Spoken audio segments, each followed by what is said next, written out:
నామంలో మీ అందరికీ నా వందనాలండి.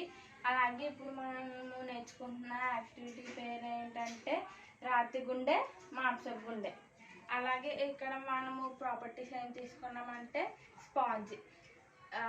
ఇది దేనికి సింబాలిక్గా ఉందంటే మాంసపు గుండె. అలాగే ఇప్పుడు ఈ ఇటుకు దేనికి సింబాలిక్గా ఉందంటే రాతి గుండె. ఈ వాటర్ ఏంటంటే వాక్షం. ఇవి ఈ మెటీరియల్స్ని మనం ఇప్పుడు యూజ్ చేస్తున్నాము. అలాగే ఈ మనుషులిద్దరు దేనికి సింబాలిక్గా ఉన్నారంటే మనుషులు.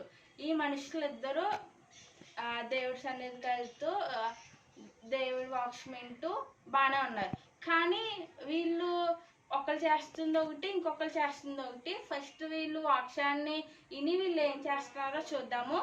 అలాగే ఇప్పుడు ఈ రాతి గుండె ఈయన ప్రార్థనకి వెళ్తున్నాడు, వాక్యం వింటున్నాడు, కానీ ఈయనకి ఏమవుతుందో చూద్దాము. ఇప్పుడు ఈ వాటర్ దానికి సింబాలిక్గా తీసుకున్నాం, మనం వాటర్ కానీ సింబాలిక్గా తీసుకున్నాం. ఈ ఇటుక రాతి గుండె. ఇప్పుడు ఈ వాక్యం అనేది పాస్టర్ గారు వాక్యం చెప్తున్నారు, ఈయన వింటున్నారు. ఇప్పుడు ఈ నీటప్పుడు ఏమైందో చూద్దాము.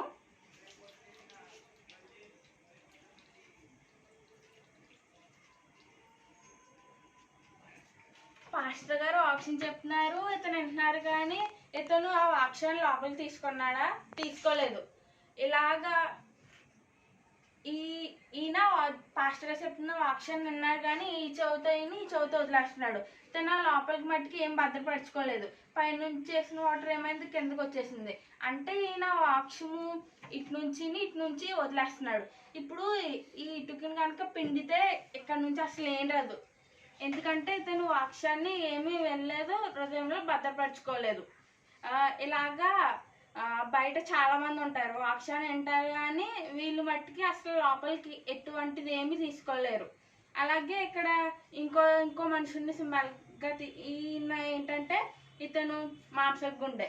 ఇప్పుడు ఇతను కూడా ఇతనిలానే చర్చికి వెళ్తున్నాడు, పాస్టర్ గారు చెప్తున్న వాక్యాన్ని వింటున్నాడు. ఇప్పుడు ఇతను వాక్యాన్ని ఏం చేశాడో చూద్దాము. ఇతనిలాగా ఈ చౌతయిని ఈ చౌతో వదిలేశాడా, లేదంటే ఏం చేశాడో చూద్దాం. ఈ వాక్యం ఇదేంటి, గ్లాస్ ఆఫ్ వాటర్ ఏంటి, వాక్యం. ఇతనేంటి, మనిషి. ఇప్పుడు ఈ వాక్యాన్ని ఏమవుతుందో చూద్దాము. ఇతను కూడా ఆ మనిషిలానే వింటున్నాడు. ఇప్పుడు ఏమైందో చూద్దాం. ఇప్పుడు ఈ మనిషిలానే ఇతను కూడా దేవుని వాక్యం విన్నాడు. ఇప్పుడు ఏమైందో చూద్దాం. ఇందాక ఇతన్ని పిండితే మనకి ఏమొచ్చింది, ఏమీ రాలేదు. కానీ ఇప్పుడు ఇతన్ని కూడా ఒకసారి పిండి చూద్దాం, ఇతనికి ఏమైనా వస్తుందో లేదో అని చూద్దాం.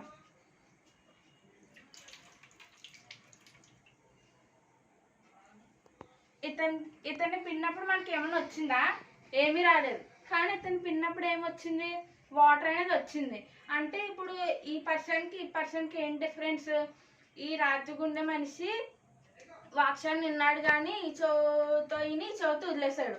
కానీ ఈ వ్యక్తి ఏం చేశాడు, ఈ చెవితో విని ఈ వాక్యం ఎటు వెళ్ళింది, ఇటు నుంచి ఇటు వెళ్ళిపోయిందా, లేదంటే కిందకి వెళ్ళిందా? ఈ మనిషికి ఏంటంటే లోపలికి వెళ్ళింది. అంటే ఈయన ఏం చేశాడు, వాక్యాన్ని హృదయంలో భద్రపరుచుకున్నాడు. ఇప్పుడు మనం ఈ వ్యక్తిలా ఉండాలి, ఈ వ్యక్తిలా ఉండాలా? మళ్ళీ ఏంటంటే సమాజంలో మాంసపు గుండె అంటే ఎలాంటి వాళ్ళంటే వాళ్ళకి ప్రేమ, దయ, జాలి, కోపాలు ఇలాంటివి ఏమీ ఉండవు. అంటే దేవునిలో పూర్తిగా వాక్యం ద్వారా ఏమన్నా తప్పులు ఉంటే సరి చేసుకునే వ్యక్తిత్వం గల వారు ఈ మాంసపు గుండె అనేవాళ్ళు. ఇప్పుడు ఈ రాతి గుండె మనుషులు ఎలాంటి వాళ్ళంటే వీళ్ళకి ప్రేమ అనేది ఉండదు, జాలి, దయ ఇలాంటి ఏవి ఉండవు. ఏంటంటే డబ్బు సంచుకోవడానికి గొడవలు ఫస్ట్ ఉంటారన్నమాట. వీళ్ళు హెల్ప్ చేయడానికి వీళ్ళు చెయ్యి రాదు, కానీ గొడవల్లో చేయడానికి మట్టుకి బాగా వస్తుంది అనమాట ఈ రాతి గుండె లాంటి వాళ్ళు. వీళ్ళు ఎలాంటి వాళ్ళు అంటే పేరెంట్స్ని అనాథాశ్రమంలో జాయిన్ చేసి పెద్దోళ్ళకి గౌరవాలు ఇవ్వకుండా, అంటే వీళ్ళతో కంపేర్ చేసుకుంటే చాలా వ్యతిరేకంగా ఉంటారు. అంటే వీళ్ళకి ఎంత జాలి, దయ ఉంటుంది, వీళ్ళకి అంత వ్యతిరేకం. అంటే చిన్న మాట అంటే వీళ్ళు పడరన్నమాట. అలా ఉంటారు రాతి గుండె అనేవాళ్ళు. కానీ మాంసపు గుండె అనేవాళ్ళు కోపాలు ఏమీ లేకుండా ఎందుకు అలా ఉంటారంటే వాళ్ళు వినే వాక్యము ఈ చెవితో వదిలేకుండా మనసులోకి వెళ్తుంది. అందుకు వాళ్ళకి ఏమన్నా తప్పులు ఉంటే దేవుడు ఇది ఎలా చెప్పాడు, మనం కోప్పడకూడదు, తగ్గించుకుంటే దేవుడు హెచ్చిస్తాడని వీళ్ళు వాక్యం ద్వారా విన్నారు. ఇతను వాక్యం అన్నాడు, కానీ ఏంటి ఈయన ఏదో టైంపాస్కి సరదాకే చర్చికి రావాలి, వాక్యం వినాలి అనేది ఉంది, కానీ మనము చర్చికి వచ్చి 2-3 మొక్కలు నేర్చుకోవాలనేది లేదు. అందుకుని ఇతను ఏమయ్యాడు, ఇలాగే ఉండిపోయాడు. దేవుడు ఆశీర్వాదాలు అనేవి ఎలాంటి వాళ్ళకి ఇస్తాడంటే వాక్యం ద్వారా వాళ్ళ తప్పుల్ని సరిదిద్దుకునే వాళ్ళకి ఇస్తాడు. అలాగే ఇంకోటి ఏంటంటే మళ్ళీ ఇప్పుడు రాతి గుండె కాకుండా మానసిక గుండె ఉంది కదా, ఈయన ఇంకా వింటూ ఉన్నాడు. అయితే ఇప్పుడు చెప్పేవాళ్ళు కానీ వింటూ ఉండే వాళ్ళు కానీ పరలోకం వెళ్ళిపోరు. ఎలాంటి వాళ్ళు పరలోకం వెళ్తారంటే దేవుడు ఏమన్నాడు, క్రియలు అంటే దేవుడిలో పూర్తిగా ఉండాలి. దేవుళ్ళో అంటే మన ఆర్గన్స్ అన్నీ మన కంట్రోల్లో ఉంచుకోవాలి మనం. అంటే ఇప్పుడు సపోజ్ మనము డైమండ్ నెక్లెస్ చూసాము, అది నాకు కావాలని కొట్టుపట్టకూడదు. చూసాం కదా అని జస్ట్ వదిలేయాలి. మనకు కావాలితే దేవుడే ఇస్తాడు. కానీ కొంతమంది ఉంటారు ఏంటంటే నాకు కావాలని పొట్టుదలతో ఉంటారు కదా, చెడు మాట్లాడతారు. అంటే వాళ్ళకి వాళ్ళ ఆర్గన్స్ అనేవి వాళ్ళ చేతిలో ఉండవు, మన కంట్రోల్లో ఉండవు. దేవుడు ఏమంటున్నాడంటే మన అవయవాలన్నీ మన కంట్రోల్లో ఉండాలంటున్నాడు. ఇప్పుడు వాక్యము చెప్పేంత మాత్రాన, వాక్యం వినేంత మాత్రాన మన పరలోక రాజ్యానికి వెళ్ళిపోము. మన క్రియలు సరిగ్గా ఉండాలి, మనం చేసే పనులు సరిగ్గా ఉండాలి, మళ్ళీ మన పార్ట్స్ అన్నీ మన కంట్రోల్లో ఉండాలి. చెడు మాట్లాడకూడదు, చెడు చూడకూడదు, చెడు వినకూడదు. ఎప్పుడు మనం మంచి దేవుడు బిడ్డలం కాబట్టి మనం ఎప్పుడు మంచిగానే ఉండాలి. అలాగే దేవుడి బిడ్డల్లో దేవుడు మనకి ఎంత ఆనందం అంటే చాలా ఆనందం ఇచ్చాడు. మన బ్యాంక్ బ్యాలెన్స్లో నేను డబ్బు అనట్లేదు, కానీ దేవుడు మన బ్యాంకులో మనకు ఆనందం అనేది చాలా ఇచ్చాడు.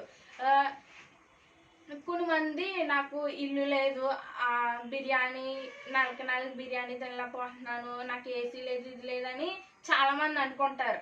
కానీ మీరు ఎప్పుడైనా మీతో పై వాళ్ళని కంపేర్ చేసుకోకూడదు, కింద వాళ్ళని కంపేర్ చేసుకోవాలి. ఎందుకంటే ఈ టైంలో చాలామంది ముక్కులో గొట్టాలు మొత్తము వాళ్ళంతా ఇంజక్షన్స్ గొట్టాలు పెట్టుకొని చాలామంది ఇబ్బంది పడుతున్నారు. కానీ వాళ్ళు ఊపిరి పీల్చుకోవడానికి చాలా ఇబ్బంది పడుతున్నారు. కానీ మనం ఊపిరి బాగా పీల్చుకుంటున్నాము, మనకి హాస్పిటల్లో బెడ్ మీద ఉండవలసిన పరిస్థితి లేదు. వాళ్ళు ఐసీయూలో ఉంటున్నారు, కానీ మన మట్టికి మంచిగా ఉంటున్నాము. కారణం ఏంటంటే దేవుడు. అలాగే చాలామంది ఒక్క పూట అన్నం దొరికితే చాలు అనుకునేలా ఉన్నారు, కానీ మనం మూడు పూటలు చక్కగా తింటున్నామంటే కారణం దేవుడు. అలాగే చాలామంది ఫ్యామిలీలు విడిపోయి వాళ్ళకి పిల్లలు లేక కానీ పిల్లల మాట వెనక కానీ ఏమనంటే వాళ్ళకి మనశ్శాంతి అనేది ఉండట్లేదు. కానీ దేవుడు మనకి మనశ్శాంతి ఇచ్చాడు. మనం సంతోషపడాలంటే మనకి డబ్బు, డైమండ్ నెక్లెస్, పెద్ద పెద్ద గుహలు కాదు, కానీ మనకి ఇవి ఉంటే చాలు. ఎందుకంటే మనకు ఆనందపడాలంటే పెద్ద పెద్ద రీజన్స్ అక్కర్లేదు. దేవుడు మనకి ఇచ్చిన దాన్ని బట్టి సంతోషపడితే దేవుడు దాన్ని 2 అంతలుగా దాన్ని డబల్ చేస్తాడు. అలాగే నేను ఒక ఎగ్జాంపుల్ చెప్పాలనుకుంటున్నాను. ఏంటంటే ఇప్పుడు ఈ రాతి గుండె వాళ్ళు ఉన్నారు కదా, వాళ్ళు ఎలాంటి వాళ్ళంటే వాళ్ళ కంట్లో దూలం పెట్టుకొని ఇతరుల దాంట్లో నొలుసు చూపిస్తారంట. అంటే వాళ్ళ దగ్గర పెద్ద తప్పులు పెట్టుకొని వేరే వాళ్ళ దగ్గర చిన్న తప్పులు చూపిస్తారంట. దీని గురించి ఒక ఎగ్జాంపుల్ చెప్పాలనుకుంటున్నాను. ఏంటంటే ఒక వ్యక్తి ఉన్నాడు. అయితే ఆ వ్యక్తి డాక్టర్ దగ్గరికి వచ్చి, డాక్టర్ గారు మా కుటుంబంలో అందరికీ కొత్త రకం వ్యాధి సోకింది అని ఈ వ్యక్తి డాక్టర్తో అంటే, డాక్టర్ గారు అంటారు, ఏంటి కొత్త వైరసా ఏంటి అని కంగారు పడితే డాక్టర్ అంటారు, వాళ్ళ సిమ్టమ్స్ ఏంటో చెప్పండి, నేను ఏ వ్యాధో చెప్తాను అని డాక్టర్ గారు అంటారు. అలాగే ఈ వ్యక్తి ఏం చేస్తారంటే, వాళ్ళు మాట్లాడుతున్నారు కానీ వాళ్ళు నోరు కదుపుతున్నారు కానీ వాళ్ళ నోటి నుంచి మాట్లాడలేదు డాక్టర్ గారు అని ఈ వ్యక్తి డాక్టర్ గారికి చెప్తే డాక్టర్ గారికి ఇంకా టెన్షన్ వస్తుందంట. ఇదేంటి ఇదో కొత్త జబ్బా, ఏంటిది నోరు మెదుపుతున్నా మాట్లాడలేదా, ఇదేంటి అని అనుకుంటా ఉండి లోపల ఈ వ్యక్తి అంటాడంట, డాక్టర్ గారు నాకు తెలిసి ఆ వ్యాధి మీకు కూడా సోకిందేమో అని ఈ వ్యక్తి డాక్టర్ గారిని అడిగితే డాక్టర్ గారికి అర్థమైపోతుంది అన్నమాట. అప్పుడు డాక్టర్ గారు అంటారు, మాకు ఎటువంటి వ్యాధి సోకలేదు కానీ నీకే వ్యాధి ఉంది, నీకు చూడు అని డాక్టర్ గారు చెప్తారంట. అంటే అక్కడ చూడండి, ఆయన దగ్గర తప్పు పెట్టుకొని ఇతరుల దగ్గర అంటే త్రోళ్ళు తప్పుకొని చెప్తున్నాడు. ఇప్పుడు చెవుడు అనేది వాళ్ళ ప్రాబ్లమే, ఈయన ప్రాబ్లమే. కానీ ఈయన ఏం చెప్తున్నారు, ఇతరుల ప్రాబ్లం అన్నట్టు చెప్తున్నారు. ఇప్పుడు ఆ రాత్రి గుండె లాంటి వాళ్ళు ఎలాంటి వాళ్ళంటే వాళ్ళ దగ్గర పెద్ద తప్పులు పెట్టుకొని ఇతరుల దగ్గర చిన్న చిన్న తప్పుల్ని వెతుకుతారు అనమాట. ఇప్పుడు మనము ఈ యాక్టివిటీ ద్వారా నేను చెప్పాలనుకుంటుంది ఏంటంటే, మనము చర్చ్కి టైంపాస్కి వెళ్ళకూడదు. దేవుని స్తుతించి వాక్యాన్ని మనము ఎంతో కొంత తీసుకోవాలి. మళ్ళీ దీనికి ఇంకో ఎగ్జాంపుల్ చెప్పాలనుకుంటున్నాను ఏంటంటే, ఒక భార్య ఒక భర్త ఉన్నారు. అయితే ఆ భార్య ఈయన వీళ్ళ హస్బెండ్ మట్టికి అసలు వెళ్ళరన్నమాట. చర్చ్కి ఏదో వంకతోటి ఎస్కేప్ అయిపోతాడు కానీ చర్చ్కి వెళ్ళడమాట. అయితే వీళ్ళ భార్య అనుకుందంట, ఈరోజు నేను మా ఆయన ఎలా అయినా చర్చికి పంపించాలి, అస్సలు ప్రసక్తే లేదు, ఖచ్చితంగా ఎలా అయినా నేను చర్చికి పంపించాలని పట్టుబడుతుంది అనమాట. అయితే వీళ్ళ ఆవిడ ఈయన దగ్గరికి వచ్చి, అండి ఈరోజు మీరు ఖచ్చితంగా చర్చికి వెళ్ళాలని, తప్పించుకోవడానికి కుదరదంటే ఈయన ఇంకేం చేయలేక చర్చికి వెళ్తాడంట. అయితే చర్చికి వెళ్ళి కూర్చుంటాడంట. అయితే పాస్టర్ గారు వచ్చి, అందరూ వచ్చారా అని పాస్టర్ గారు అంటారంట. పాస్టర్ గారు ఏమంటారు, అందరు వచ్చారా అంటే ఈయన అంటాడు ఫస్ట్ మాట. అలా ఆవిడ ఏం చెప్తాడంటే, కనీసం 3 ముక్కలు నేర్చుకుంటారండి అని చెప్తుందంట అలా ఆవిడ. ఈయన ఏం చేస్తాడు, 3 ముక్కలు కదా అని చెప్పి ఫస్ట్ మాట అందరు వచ్చారా అనే మాట నేర్చుకుంటాడంట. సెకండ్, వాళ్ళు చర్చ్ మెంబర్స్ అందరూ వచ్చి కూర్చుంటారు. పాస్టర్ గారు వచ్చి అందరు కూర్చున్నారా అని పాస్టర్ గారు అంటారు. ఈ వ్యక్తి రెండో మాట అందరు కూర్చున్నారా అని నేర్చుకుంటాడు.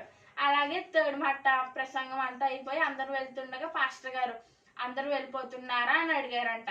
ఈయన మూడవ మాట ఏం నేర్చుకున్నారు, అందరూ వెళ్ళిపోతున్నారా అనే మాట నేర్చుకున్నాడు. ఇంకా చర్చ అయిపోయింది, ఈయన వచ్చేసారు. వీళ్ళ ఇంటికాడ లంచ్ తినేసి మొత్తం అంతా పడుకుని పోయారు వాళ్ళ ఫ్యామిలీ. అయితే నైట్ ఏమైందంటే అర్ధరాత్రి ఇంట్లోకి దొంగలు వచ్చారంట. అయితే ఈయనకి ఒక ప్రాబ్లం ఉంది ఏంటంటే, ఆయన నిద్దట్లో మాట్లాడతాడంట. అయితే దొంగలు వచ్చారు, రాగానే ఇతను పొద్దున్న నేర్చుకున్న మాటల్లో ఫస్ట్ మాట గుర్తొచ్చిందంట, అందరు వచ్చారా అని గట్టిగా అంటారంట. అయితే దొంగలకి వినిపించి భయం వేసిపోతుందంట. ఏంటి వీళ్ళు మనం చూస్తారు వచ్చారా అంటున్నారంటే, ఇద్దరు దొంగలు వచ్చారు కదా, ఇంకో దొంగ అంటారు, ఏమో మనకి ఎందుకులే ఒక మాటే కదా, మనం లోపలికి వెళ్ళిపోదాము, దొంగతనం చేసి వెంటనే వెళ్ళిపోదామని ఇంకొకటి చెప్తాడంట. వాళ్ళ వచ్చి కాసేపు ఏదో టెన్షన్లో కూర్చున్నారంట కింద. అయితే ఈయన రెండో మాట అంటారు, అందరు కూర్చున్నారా అని అంటారంట. ఆ దొంగలకి ఇంకా భయం వేసి ఇంకా పరిగెట్టడం స్టార్ట్ చేశారు. వెళ్ళిపోతాము అని ఒక అడిగేసి లోపల ఈయన మూడో మాట చెప్పాడంట, అందరూ వెళ్ళిపోతున్నారా అని. అప్పుడు ఇంక ఈ దొంగలకి భయం వేసి గబగబా ఇద్దరు పరిగెట్టుకుంటూ వెళ్ళిపోతుంటే సౌండ్లు చేస్తే వెళ్తారు కదా వెళ్ళేటప్పుడు, వీళ్ళకి మెలకు వచ్చి చూస్తారన్నమాట. అప్పుడు దొంగలు పడ్డారంట. అప్పుడు ఆయనకి అర్థమవుతుంది మాట, నేను ఇప్పుడు వాక్యం 3 ముక్కలే నేర్చుకొని ఈరోజు మాకున్న డబ్బు మా ప్రాణాలు సేవ్ అయినాయి మాట. అంటే అక్కడ మీరు గమనించాల్సింది ఏంటంటే, ఈయన చర్చ్కి వెళ్ళి జస్ట్ ఎన్ని మాటలు నేర్చుకున్నాడు, 3 మాటలు నేర్చుకున్నాడు. కానీ వాళ్ళకి ఎంత అందుకే దానికి ప్రతిఫలం ఏం దక్కింది, ఆయన దొంగలు ఇంట్లోకి వచ్చినా ఆయనకి రూపాయి అనేది కూడా నష్టం జరగలేదు. ఎందుకంటే ఆయన సన్నిధికి వెళ్ళి ఆ మాటల్లో ఏం చేసి అతన్ని కాపాడిని. ఒకవేళ దొంగలు దొంగతనం చేసి వెళ్ళిపోతుండగా వీళ్ళు మెలకు వచ్చి బయటకు వచ్చినా చంపేయచ్చేమో. అప్పుడు అతను అదంతా ఆలోచించుకొని, నేను దేవుడి సన్నిధికి వెళ్ళి 3 మాటలే నేర్చుకున్నందుకు నాకు దేవుడు ఇంత అలాగా మేలు పెద్ద కీడు నుంచి ఆటంకం నుంచి తప్పించాడా అని రియలైజ్ అవుతాడు అనమాట. అప్పటి నుంచి క్రమం తప్పకుండా ఆదివారాలు సండే స్కూల్కి వెళ్తూ వాక్యాన్ని చదువుతూ వదిలేసేవాడు కాదు, మనసులో ఆ వాక్యాన్ని భద్రపరుచుకునేవాడు. ఇంకా అప్పటి నుంచి ఏంటి ఆయన అంతలాగా దేవుడిలో నమ్మకంగా స్థిరంగా ఉన్నందుకు దేవుడు కూడా ఆయన్ని చాలా అంటే చాలా ఆశ్రయించారు.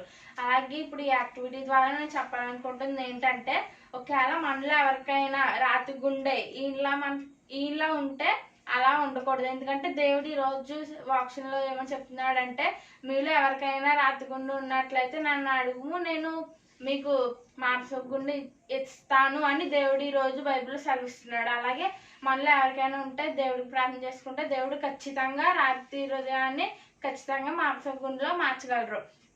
అలాగే ఏంటంటే మన అకౌంట్లో చాలా అంటే చాలా ఆనందం ఉంది, కానీ మనము యూజ్ చేసుకోవట్లేదు. ఎందుకంటే మనకి ఇంకేదో కావాలి. కానీ ఈరోజు మనకున్న ఆహారం ఇతరులకి లేదు, మనకున్న వస్త్రాలు ఇల్లు ఇతరులకి లేదు. దాన్ని చూసి సంతోషించాలి, వాళ్ళ కోసం ప్రార్థన చేయాలి. కానీ మనకన్నా పై స్థానంలో ఉన్న వాళ్ళ గురించి ఎప్పుడు మనం తలుచుకోకూడదు. మనకి ఏం కావాలో దేవుడికి అది ఖచ్చితంగా తెలుసు కాబట్టి మనకి అనుగ్రహిస్తాడు. అలాగే ఏంటంటే మళ్ళీ మన అవయవాలు, చెవు, ముక్కు ఇవన్నీ మన చేతిలో అంటే మన కంట్రోల్లో ఉండాలి. ఎలాగైతే యోబుని దేని స్థితిలో దేవుడు ఉంచిన, యోబు చిన్న మాట కూడా దేవుడిని అనలేదు, ఎందుకంటే అతను నోరుని అదుపులో ఉంచుకున్నాడు.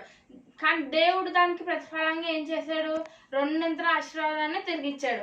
అలాగే యోసేపు వాళ్ళ అన్న తమ్ముళ్ళు అతన్ని గుంటలోకి తోసిన యోసేపు వాళ్ళ అన్న తమ్ముళ్ళని ఏమీ అనకుండా తన కోపాన్ని అదుపులో ఉంచుకున్నాడు. దేవుడు దానికి ప్రతిఫలంగా ఏం చేశాడు? తననే పెద్దదిగా చేశారు. తనకు వచ్చిన కళ్ళని నిజం చేశారు. వాళ్ళ అన్నీళ్ళు తన కాళ్ళ దగ్గరికి వచ్చేటట్టు దేవుడు చేశారు. కారణం ఎందుకంటే తనకి అంటే ఓర్చుకున్నాడు. జైలు వేసిన నమ్మకం ఉంచాడు దేవుడి మీద, తన కోపాన్ని కంట్రోల్ చేసుకున్నాడు. అలాగే బైబిల్లో చాలా మంది ఉన్నారు, వాళ్ళ అవయవాలన్నీ కంట్రోల్లో ఉంచుకొని పైకి వచ్చిన చాలా మంది ఉన్నారు. అలాగే మనకి చిన్న మాట అంటే పడదాం. మనకి ఇప్పుడు వాళ్ళు ఏదో అనేసారు మనం ఏదో అరిసేయాలని కాదు, కానీ మన అవయవాలు ఎప్పుడైతే మనం కంట్రోల్ ఉంచుకుంటామో దేవుడు దానికి ప్రతిఫలం ఇస్తాడు. ఇప్పుడు మనము వాళ్ళ దగ్గర దేవుడు ఏమో సెలవిస్తున్నాడు బైబిల్లో, తాను హెచ్చించుకున్నవాడు తగ్గించబడును, తాను తగ్గించుకున్నవాడు ఏమవుతాడు? హెచ్చించుకుంటాడు. అలాగే మనల్ని ఎవరైనా ఏమన్నా చిన్న అంటే తగ్గించుకుంటాం, దేవుడు ఏం చేస్తాడు? హెచ్చిస్తాడు. అలాగే మన అవయవాలు ఏం చేసుకోవాలి? మనము మన చేతులు అంటే కంట్రోల్లో పెట్టుకోవాలి. ఇప్పుడు డైమండ్ నెక్లెస్ చూసినా కావాలనుకోవడం కాదు, కానీ అంటే అవ్వనే కాదు, ఏవైనా మన చెవు, ముక్కు ఇవన్నీ మన చేతిలో ఉండాలి, అంటే మన కంట్రోల్లో ఉండాలి. ఇప్పుడు మనకి అది డైమండ్ నెక్లెస్ అవసరం అనుకోండి, దేవుడికి ప్రార్థన చేస్తే ఖచ్చితంగా ఇస్తాడు. మనకి ఏం కావాలో మన తండ్రికి తెలియదు అంటారా? ఖచ్చితంగా మన తండ్రికి తెలిసి మనకు కావాల్సినప్పుడు దేవుడు దాన్ని అనుగ్రహిస్తాడు. అది పొందాలంటే ఏం చేయాలి? ప్రార్థన చేయాలి. అవ్వనే కాదు, మనకి ఏం కావాల్సిన ప్రార్థన చేయాలి. అలాగే ఈ యాక్టివిటీ ద్వారా మనం ఏం నేర్చుకున్నామంటే మనం ఎప్పుడు రాత్రి గుండె వల్ల ఉండకూడదు. ఎప్పుడు ఎలా ఉండాలి? ఇలాగ మాంసపు గుండె వల్ల ఉండాలి. మనం వాక్షి మీ చెవులో వదిలేయకూడదు. ఇటు నుంచి వెళ్ళింది ఎక్కడికి వెళ్ళాలి? కిందకి వెళ్ళాలి, కానీ సైడ్కి వెళ్ళకూడదు. అలాగే ఎవరైనా ఇలా రాతి గుండెలా ఉంటే దేవుడికి ప్రే చేసి ఈ గుండె కింద మారాలని కోరుకుంటున్నాము. అలాగే మా ఛానల్ని లైక్ చేయండి, షేర్ చేయండి, అలాగే సబ్స్క్రైబ్ చేయండి. దేవుడి చిన్న యాక్టివిటీని దీనికి ఆశ్రయించును కాక. ఆమేన్.